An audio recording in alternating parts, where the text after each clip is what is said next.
Το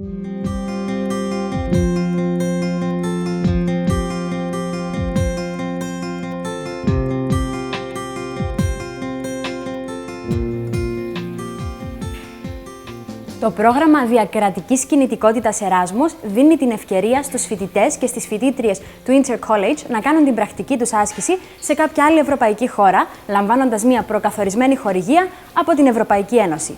Αυτή η πρακτική άσκηση αναγνωρίζεται από το Intercollege. Αυτό σημαίνει ότι οι φοιτητές, κατά τη διάρκεια της πρακτικής τους άσκησης στο εξωτερικό, λαμβάνουν πιστωτικές μονάδες, οι οποίες είναι απαραίτητες για την απόκτηση του πτυχίου τους.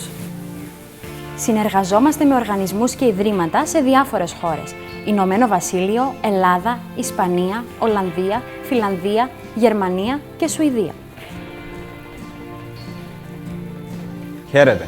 Ονομάζομαι Παναγιώτο Ιωάννης και είμαι απόφοιτος του Intercollege Λευκωσίας. Πέρσι το καλοκαίρι είχα και εγώ την τύχη να πάω με πρόγραμμα Εράσμους για πρακτική εξάσκηση στη Ρόδο. Δούλεψα στο ξενοδοχείο Αμαθούς Hotel. Εκεί γνώρισα νέα κουλτούρα, νέες γεύσεις, νέα άτομα. Αξίζει για κάθε φοιτητή να πάει για πρακτική εξάσκηση στη Ρόδο ή σε οποιοδήποτε τόπο.